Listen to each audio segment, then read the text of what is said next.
کہ وہ غلام جن کو میرے باپ نے جنگیں لڑ کر حاصل کیا تھا وہ میرے قبضے میں رہیں گے، میرے رہیں گے، بدستور میں ان کا مالک رہوں گا. یہ وہ سینس آف پوزیشن ہے، ملکیت کا وہ تصور ہے جو انسان کی سرشت میں، انسان کی نفسیات میں کہیں نہ کہیں موجود رہتا ہے کہ ایک انسان دوسرے انسانوں پر کس طرح حکومت کرنے کی للک میں مبتلا رہا ہے یا رہتا ہے. اس دفعہ یورما خوس بن پول بوس نے اسے جواب دیا، یہ فیصلہ تو دیوتا ہی کر سکتے ہیں کہ کس کو بادشاہ بنانا ہے اور کس کو بادشاہ نہیں بنانا، اور کون بدستور جو ہے وہ تلیما خوس کا غلام رہ سکتا ہے کہ ہمارے سمندر سے گھرے ہوئے ایتھاکا کا اگلا بادشاہ کون بنے گا. لیکن تم بے شک اپنی جائیداد پر قابض رہو، اپنے گھر پر حکومت کرو، جب تک ایتھاکا میں ایک بھی آدمی کے دم میں دم ہے کسی کی مجال نہیں جو تمہاری جاگیر پر غاصبانہ نظر ڈال سکے. مگر عزیزم، اپنے مہمان کے متعلق ہمیں بھی کچھ بتاؤ، وہ کہاں سے آیا تھا، کون سے ملک کا رہنے والا تھا اور کس قوم کا تھا، اس کا آبائی وطن کون سا تھا، کوئی کاروباری مصروفیت اسے ایتھاکا کھینچ لائی تھی یا تمہارے والد کی واپسی کی خبر سنانے آیا تھا. اپنی جگہ سے اٹھتے ہی وہ ایسا غائب ہوا کہ ہمیں صاحب سلامت کا موقع تک نہ مل سکا. مجھے تو یقیناً اس سے مل کر بڑی خوشی ہوتی کیونکہ شکل صورت سے وہ ذی جاہ انسان معلوم ہوتا تھا. عقل مند تیلیما خوس نے ٹیلیمیکس، انگلش میں ٹیلیمیکس، اردو میں تیلیما خوس، یونانی میں خدا معلوم. عقل مند ٹیلیمیکس تیلیما خوس نے اسے یہ جواب دیا، یورما خوس، یہ بات طے ہے کہ اب میرا باپ واپس نہ آئے گا، اس لیے میں افواہوں کو توجہ طلب نہیں سمجھتا. مجھے کاہنوں کی لیاقت سے بھی کوئی دلچسپی نہیں، چاہے میری ماں انہیں مشاورت کے لیے طلب کرتی رہے. مہمان کی کیفیت یہ ہے کہ وہ تافوس کا باشندہ، میرے باپ کا قدیم شناسا اور سمندری سفر کے دل دادا تافوسیوں کا سردار ہے. اس کا نام مینتس ہے اور دانشمند الیخیالوس اس کا باپ تھا. اس طرح ٹیلیمیکس یا تیلیما خوس نے اپنے مہمان کا ذکر کیا جس کے متعلق اسے کامل یقین تھا کہ وہ کوئی آسمانی ہستی تھی. پھر وہ اندھیرا پھیلنے تک ناچ گانے کی لذتوں میں کھوئے رہے. رات چھا گئی مگر ان کی تفریح ختم نہ ہوئی. آخر وہ اٹھے اور رات بسر کرنے کے بعد اپنی اپنی قیام گاہوں کو رخصت ہو گئے. یہی وہ کلچر ہے جو آگے چل کر ماڈرن ایرا میں یورپ میں دیکھنے کو ملتا ہے. تو اس سے پتہ چلتا ہے کہ یونانی کلچر کے ضمن میں یورپینز کے فور فادرز ہیں. ٹیلیما خوس یا ٹیلیمیکس بھی فکر میں ڈوبا ہوا اپنی خوابگاہ کی طرف چل دیا جو کشادہ صحن میں ایک بلند مقام پر واقع تھی. وہ کس فکر میں ڈوبا ہوا تھا؟ ظاہر ہے کہ وہ اوڈیسیس کی فکر میں، اپنے باپ کی فکر میں ڈوبا ہوا تھا، اور جہاں سے ہر سمت کا منظر صاف دکھائی دیتا تھا. سنجیدہ مزاج خادمہ یورکلیا ہاتھ میں ایک جلتی مشعل لیے اسے کمرے تک چھوڑنے گئی. یورکلیا اوپس بن پئی سینور کی بیٹی تھی. بہت مدت ہوئی جب وہ کم سن تھی. لائرتیس نے 20 بیل دے کر اسے خریدا تھا. بیوی کے تیش کے ڈر سے وہ کبھی یورکلیا سے ہم بستر نہ ہوا تھا. تاہم اس کی عزت اپنی وفادار بیگم سے کم نہ کرتا تھا. اس نے لائرتس کے پوتے ٹیلیما خوس کو پالا پوسا تھا. تمام ملازموں میں یعنی ٹیلیمیکس کو پالا پوسا تھا. تمام ملازموں میں وہ سب سے بڑھ کر اس سے لاڈ پیار کرتی تھی اور وہی اب مشعل بدار بن کر اسے کمرے کا راستہ دکھا رہی تھی. ٹیلیما خوس یا ٹیلیمیکس اپنے آرام دہ کمرے کا دروازہ کھول کر بستر پر بیٹھ گیا اور نرم کرتا اتار کر بوڑھی خادمہ کے حوالے کیا جس نے اسے تہ کر کے چوبی مسحری کے پاس ایک کھوٹی پر لٹکا دیا. پھر کمرے سے نکل کر اس نے کیواڑوں کو چاندی کے دستے سے بند کیا اور چمڑے کا تسمہ کھینچ کر چٹخنی لگا دی. ٹیلیما خوس یا ٹیلیمیکس رات بھر اونی کمبل اوڑے اس سفر کے منصوبے باندھتا رہا جو ایتھنا نے تجویز کیا تھا. یہ پہلی کتاب اختتام کو پہنچی. اب دوسری کتاب جس کا آغاز جلسہ عام کی صورت میں ہوتا ہے، اس کا عنوان بھی جلسہ عام ہے. جیسے ہی گلابی انگلیوں والی صبح مشرق میں نمودار ہوئی، اوڈیسیس کا لڑکا اٹھ بیٹھا.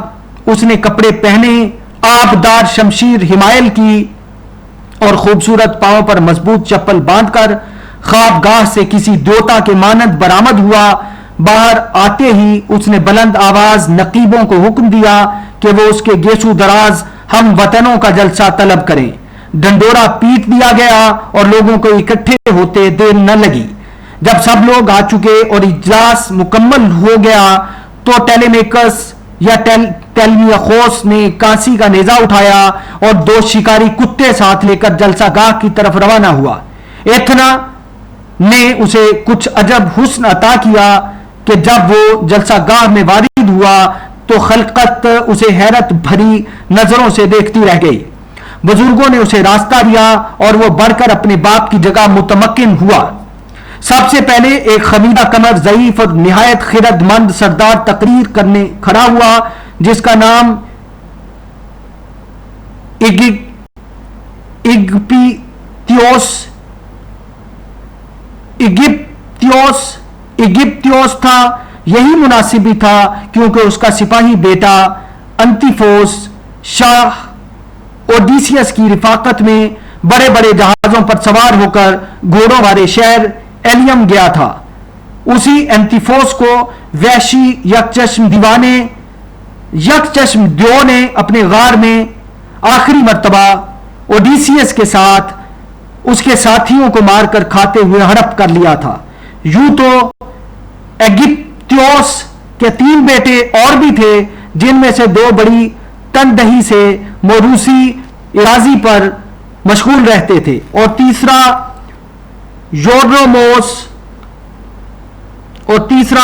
یورنوموس خواستگاروں میں شامل تھا. مگر ایگپتیوس کو ہمیشہ انتیفوس ہی یاد آتا تھا. اس کا غم لا علاج تھا. اپنے گم گشتہ فرزند کے لیے آنسو بہاتے ہوئے وہ مجمع سے مخاطب ہوا. ہم وطنوں میری بات سنو. جوان مرد اوڈیسیس کے جانے کے بعد یہ پہلا موقع ہے کہ جلسہ طلب کیا گیا ہے اور ہم لوگ یہاں جمع ہوئے ہیں. اس وقت ہمیں کسی نے یہاں طلب کیا ہے کسی نوجوان نے یا کسی بزرگ انسان نے. اچانک ایسی کون سی بات پیش آ گئی کہ اسے جلسہ بلانے کی ضرورت محسوس ہوئی. شاید اسے ہماری فوج کی واپسی کی خبر ملی ہے اور وہ ہم سب کو اس سے آگاہ کرنا چاہتا ہے. ورنہ کوئی عوامی مسئلہ ہوگا جو وہ مباحثے کی غرض سے جلسہ عام میں پیش کرنے کا خواہش مند ہے. کچھ بھی صحیح، میں کہتا ہوں کہ وہ مرد آدمی ہے. ہماری دعائیں اس کے ساتھ ہیں. زوس یعنی دیوتا جو چیف دیوتا ہے، چیف گاڈز ہے، زوس اس کا بھلا کرے. یہ مبارک الفاظ سن کر ٹیلیمیکس یا ٹیلیماخوس کی ڈھارس مدی. وہ اظہار خیال کے لیے بےتاب تھا اور مزید پس و پیش کے بغیر اپنی جگہ سے اٹھ کر مجمع کے درمیان جا کھڑا ہوا اور بحث مباحثے میں ماہر چوبدار پئی سینور نے مقرر کا عصا اسے تھما دیا. ٹیلیمیکس یا ٹیلیماخوس سب سے پہلے معمر ایگپتیوس سے مخاطب ہوا. جناب والا، میں آپ کو فوراً حقیقت سے آگاہ کرتا ہوں. اس اجلاس کو طلب کرنے کی تلاش میں آپ کو زیادہ درد سر کی ضرورت نہیں. یہ کام میرا ہے. میں ایک ایسی پریشانی میں مبتلا ہوں جسے کچھ میں ہی خوب سمجھتا ہوں. فوج کی واپسی کی کوئی خبر مجھے نہیں ملی. اگر ملی ہوتی تو آپ سب کے گوش گزار کر دی جاتی. میرا ارادہ کوئی عام عوامی مسئلہ پیش کرنے کا بھی نہیں، بلکہ میں صرف ان ذاتی امور یعنی اس مصیبت یا یوں کہیے کہ مصائب کا ذکر کروں گا جو میرے گھر بار پر ٹوٹ پڑے ہیں. ایک یہی غم کیا کم تھا کہ میرا باپ جو کبھی آپ سب لوگوں کا بادشاہ تھا اور سب کے ساتھ پدرانہ شفقت سے پیش آتا تھا، مجھے داغے جدائی دے گیا. اس پر مستزاد یہ کہ مجھے ایک ایسی بلائے ناگہانی سے سابقہ پڑا ہے جو عین ممکن ہے میرے گھر کو بالکل تباہ و برباد کر کے مجھے روٹی کپڑے کا محتاج کر دے. مفت خوروں کا ایک گروہ خام خواہ میری ماں کے پیچھے پڑ گیا ہے. یہ خواستگار سب تمہارے ہی سرداروں کی اولاد ہیں. اتنے حوصلے کے یہ مالک نہیں کہ میرے نانا ایکارجوس کے مکان پر حاضری دیں تاکہ وہ ان میں سے کسی کو پسند کر کے شادی کی شرائط اس سے طے کر لیں. اس لیے یہ خواستگار 8 پہر ہمارے ہاں اڈا جمائے رہتے ہیں. جب دیکھو ہمارے بیل بھیڑیں اور فربا بکریاں کاٹ کر کھائی جا رہی ہیں, دعوتیں اڑائی جا رہی ہیں, ہماری چمکیلی شراب پی جا رہی ہے. ان لوگوں کو کبھی بھول کر بھی یہ خیال نہیں آیا کہ یہ دولت جو اس طرح ضائع ہو رہی ہے آخر کس کی ہے. بات دراصل یہ ہے کہ اس وقت گھر میں اوڈیسیس جیسا کوئی مرد موجود نہیں جو اس وبال سے ہمیں نجات دلا سکے. رہے ہم تو تم لوگوں کو بخوبی علم ہے کہ ہم یہ کام انجام دینے کی اہلیت نہیں رکھتے اور ہماری مساعی محض ہماری بے بسی کو بے نقاب کر دے گی. تاہم اگر اپنا بچاؤ میرے بس کی بات ہوتی تو میں کچھ کیے بغیر نہ رہتا. میں سچ کہتا ہوں کہ ان لوگوں کی حرکتیں ناقابل برداشت ہیں. میری دولت جس بے دردی سے لوٹی جا رہی ہے وہ بے حیائی کی انتہا ہے. صرف لعنت ملامت کرنے سے کام نہیں چلے گا. اگر یہ بے راہ روی جاری رہی تو ہم پاس پڑوس کے ملکوں میں بدنام ہو جائیں گے. دیوتاؤں کا خیال کرو, کیا تمہیں ان گناہوں کی باز پوچھ گچھ کا کوئی خوف نہیں, باز پرس کا کوئی خوف نہیں؟ میرے دوستو, میں اولمپوس, زوس اور انسانوں کے جلسوں کو طلب اور برخاست کرنے والی تھیمس دیوی کے نام پر تم سے التجا کرتا ہوں کہ مجھ سے درگزر کرو اور مجھے اپنے رنج و الم میں جان گھلاتے رہنے دو. یہ بات دوسری ہے کہ تمہارے خیال میں میرا شریف باپ تمہارے سپاہیوں سے جن کا وہ سالار تھا بے رحمی کا سلوک کرتا تھا اور مجھ سے اتنی ہی سفاکی سے بدلہ لینے کے لیے تم ان مخت خوروں کی حوصلہ افزائی کر رہے ہو. اگر ہماری دولت اور مویشی تمہارے ہاتھوں ضائع ہوتے تو ہم اچھے رہتے, کیونکہ تم سے ہرجانہ وصول کرنا کیا مشکل تھا. ہم شہر کے چکر پر چکر لگا کر اتنے تقاضے کرتے کہ تم تنگ آ کر ہر چیز کا ہرجانہ ادا کر دیتے. لیکن تمہاری موجودہ تغافل شعاری سے مجھے ایسا دکھ پہنچا ہے جس کے علاج کی کوئی صورت نظر نہیں آتی. تقریر کے ساتھ ساتھ اس کا غم, اس کا غصہ بڑھتا گیا اور جب اس نے بات ختم کی تو اس کے آنسو بہ نکلے اور اس نے ایسا زمین پر پٹخ دیا. سب لوگ اس کے لیے متاسف تھے اور کسی میں اتنی ہمت نہ تھی کہ ٹیلیمیکس یا ٹیلیماخوس کو تیز جواب دے سکے. خاموشی چھائی رہی اور اینٹینیوس نے جواب دیا تو سکوت ٹوٹا. شاباش ٹیلیمیکس, ٹیلیماخوس تقریر کی ہے یا زہر اگلا ہے؟ کیوں جی, تم غلط فہمی میں مبتلا ہو. ہم خواستگار کہتے ہیں, ہم بے گناہ ہیں.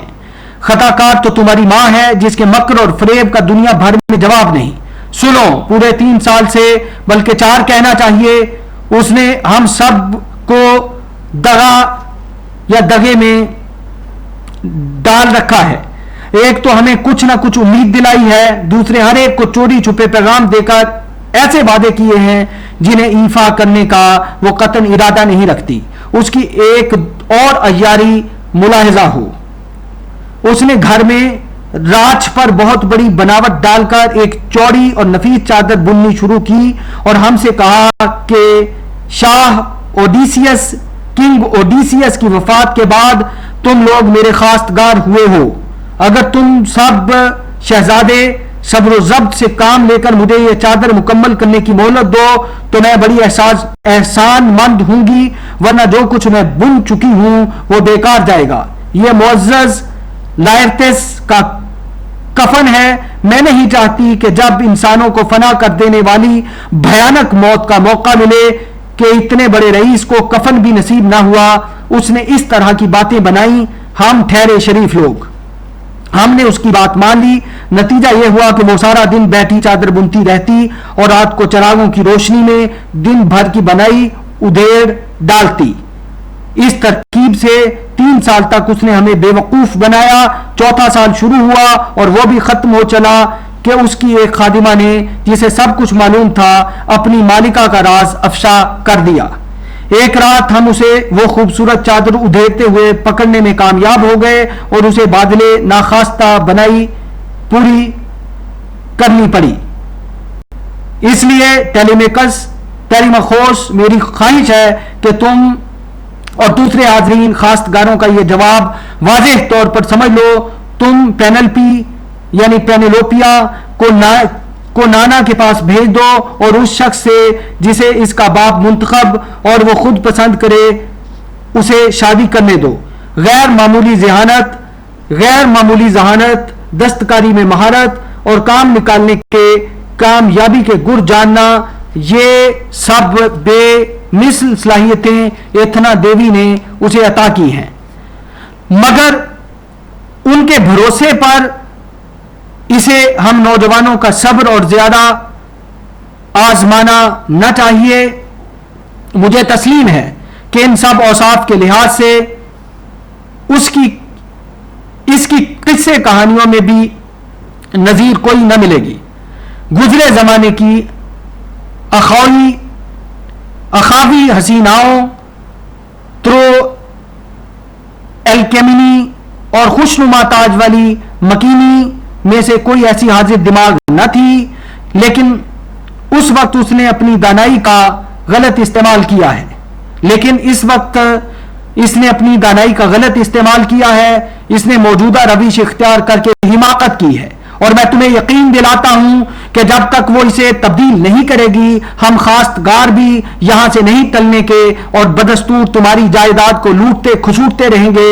ممکن ہے کہ ان چال بازیوں کی بنا پر تمہاری ماں نے شہرت حاصل کر لی ہو، مگر تمہیں اس شہرت کی کتنی بھاری قیمت ادا کرنی پڑی ہے. اس لیے میں دوبارہ عرض کرتا ہوں کہ جب تک وہ کسی ہم وطن سے شادی نہ کرے گی ہم اپنے گھروں کو واپس جائیں گے، نہ تمہارے گھر کے سوا کسی جگہ قیام کریں گے. دانشمند نوجوان شہزادے نے جواب دیا، یعنی ٹیلیمیکس نے جواب دیا، یہ میرے لیے بالکل ناممکن ہے کہ ایسے وقت میں جب میرا باپ معلوم نہیں زندہ یا مردہ کون سے دور دیش میں ہے، میں اس ماں کو جس نے مجھے پیدا اور پرورش کیا گھر سے نکال دوں. ذرا سوچو تو صحیح. اگر میں اسے نانا کے پاس بھیجنا چاہوں تو مجھے ایک آدھ یوز کو کیا کچھ ادا کرنا پڑے گا. اس کا باپ مجھ سے بدلہ لے چکے گا تو دیوتاؤں کی باری آئے گی. گھر سے نکالے جانے پر میری ماں مجھے بددعائیں دے گی اور دیوتا بدروحوں کو میرے پیچھے لگا دیں گے. سب سے بڑھ کر یہ کہ میرے ہم وطن مجھ پر لعنت بھیجیں گے. اس لیے مجھ سے اس قسم کی حرکت کی ہرگز توقع نہ رکھنا. اگر تم میں ذرا بھی غیرت ہے تو میرا محل خالی کر دو. اسے چھوڑ کر جہاں تمہارا جی چاہے دعوتیں اڑاؤ، اپنا مال کھاؤ پیو، اور اگر تمہارے نزدیک مزہ پرایا مال اڑا کر صاف بچ نکلنے میں ہے تو بسد شوق ایسا ہی کرو. بڑھ بڑھ کر ہاتھ مارو. ادھر میں امر دیوتاؤں سے دعا مانگتا ہوں کہ ایک دن وہ آئے جب میں اسی جگہ تم سب کو موت کے گھاٹ اتار دوں اور مجھ سے باز پرس کرنے والا کوئی نہ ہو.